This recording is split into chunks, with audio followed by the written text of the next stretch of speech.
제20장.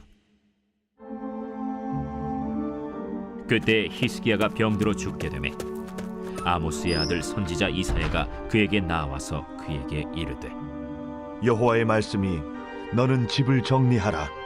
내가 죽고 살지 못하리라 하셨나이다.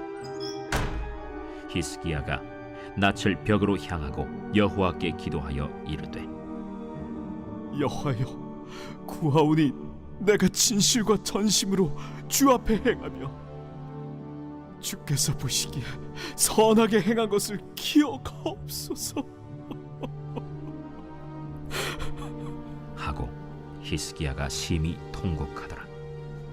이사야가 성읍 가운데까지도 이르기 전에 여호와의 말씀이 그에게 임하여 이르시되, 너는 돌아가서 내 백성의 주권자 히스기야에게 이르기를, 왕의 주상 다윗의 하나님 여호와의 말씀이 내가 네 기도를 들었고 내 눈물을 보았노라.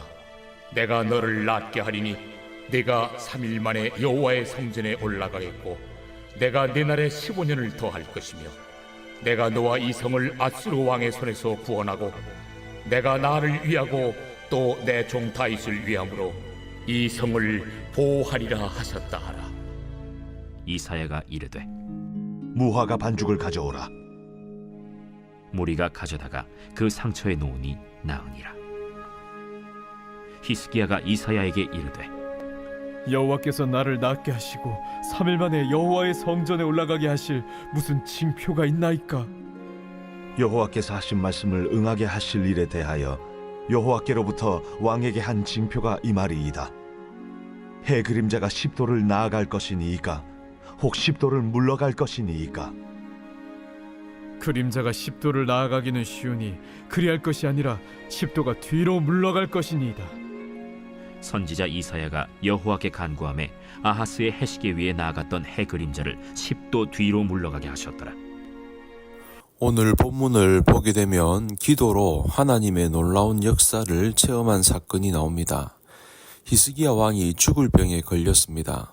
바로 그때 통곡하며 기도함으로 살아난 승리의 기도입니다.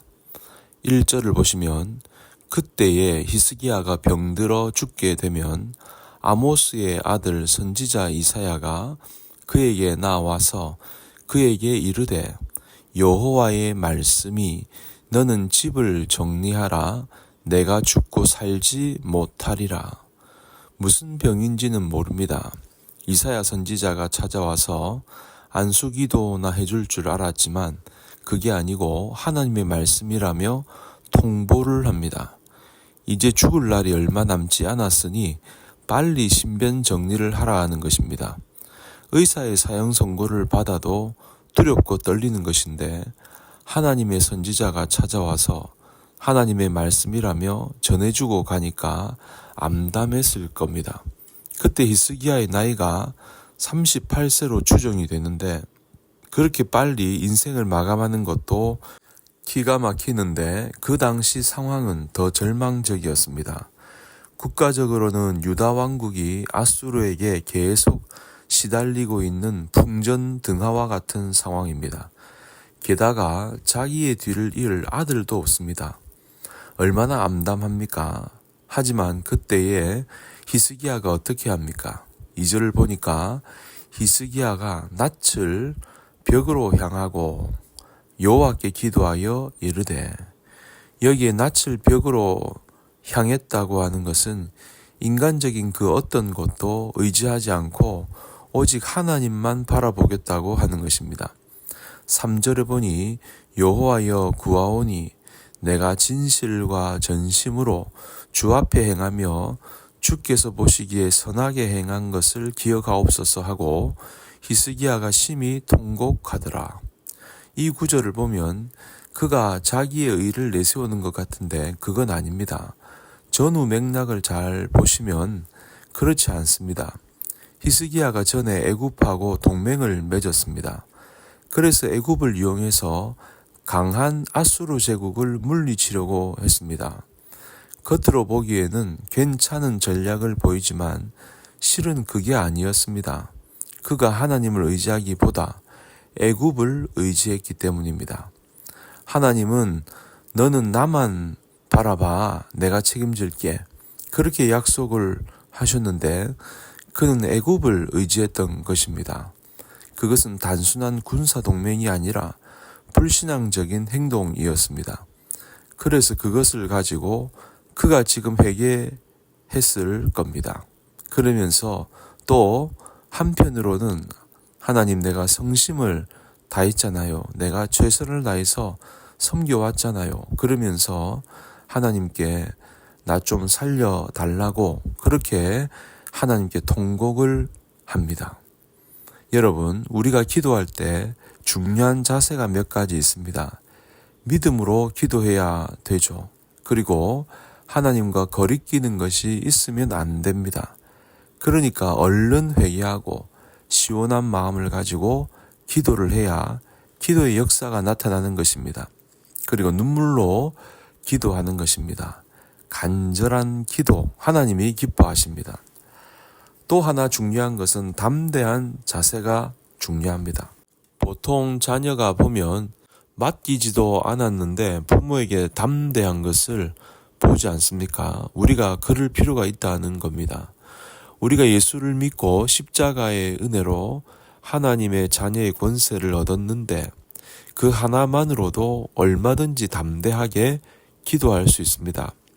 그런데 한 가지 우리가 유념해야 할 것이 뭔가 하면 내 안에 한 가지라도 거리끼는 것이 있으면 담대한 권세를 가지고 있어도 이것을 잘 사용하지를 못합니다.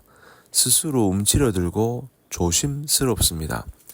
가정에도 그렇지 않습니까? 자녀가 부모에게 잘못한 것이 있으면 부모에게 무엇을 요청을 해야 되는데 괜히 스스로 움츠러 들어가지고 말을 잘 못 꺼내지 않습니까? 그런 상태가 되면 안 된다는 것입니다. 그래서 우리의 의로 기도할 수 있는 것은 아니지만 우리 예수 그리스도의 이름의 공로로 기도하는 거지만 우리 편에서 움츠러들지 않도록 완전하지는 않지만 평소에 신앙생활을 똑바로 하는 것이 중요합니다. 하나님 말씀대로 성실하게 최선을 다해서 신앙생활하는 게 중요한 것입니다. 그럴 때 우리가 그 담대한 권세를 더 잘 활용할 수 있다는 것입니다.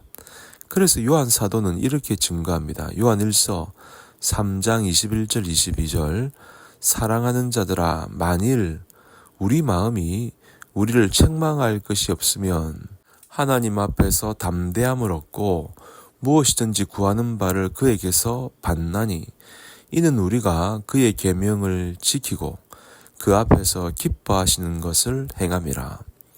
말씀대로 최선을 다하면서 양심의 가책이 없을 정도로 살면 더 담대한 마음으로 기도할 수 있다는 것입니다. 그래서 야고보 5장 16절에 뭐라고 합니까? 의인의 간구는 역사하는 힘이 크미니라. 우리가 완전치는 않으나 평소 하나님의 말씀대로 성실하게 살면 담대하게 기도할 수 있다는 것입니다. 그러니까 우리가 자녀의 권세를 잘 활용을 해야 되고 동시에 거리끼는 것이 없어야 합니다. 그러니까 히스기야가 그렇게 기도한 것입니다. 거리끼는 것이 없는 가운데 담대하게 기도한 것입니다. 그러니까 하나님이 약속해 주셨어요. 역대하 16장 9절에 여호와의 눈은 온 땅을 두루 감찰하사 전심으로 자기에게 향하는 자들을 위하여 능력을 베푸시나니. 기도하는 성도의 눈과 하나님의 눈이 마주칠 때 마치 스파크가 일어나듯이 승리의 역사가 나타나게 됩니다. 4절에 보니까 이사야가 성읍 가운데까지 이르기 전에 여호와의 말씀이 그에게 임하여 이르시되, 하나님의 즉각적인 응답이 나타난 것입니다. 이사야가 히스기야에게 하나님의 말씀을 전하고 돌아가다가 다시 하나님의 말씀을 듣습니다. 내가 히스기야의 기도에 응답해야 되겠다. 다시 살려주겠다고 말해라 하는 것입니다. 다시 말씀을 받고 돌아갑니다. 우리가 기도를 할 때 오래 기도해서 응답되는 것이 있고 짧은 시간 집중적으로 기도해서 응답되는 경우도 있습니다. 오늘 이사야도 그 짧은 시간에 기도 응답을 하시는데 15년이라는 생명 연장을 해주신 겁니다. 저와 여러분들이 하나님을 바라보는 집중력을 가지고 마음을 다해 기도할 때 이러한 기도의 응답의 역사도 경험하시기를 주님 이름으로 간절히 축복합니다.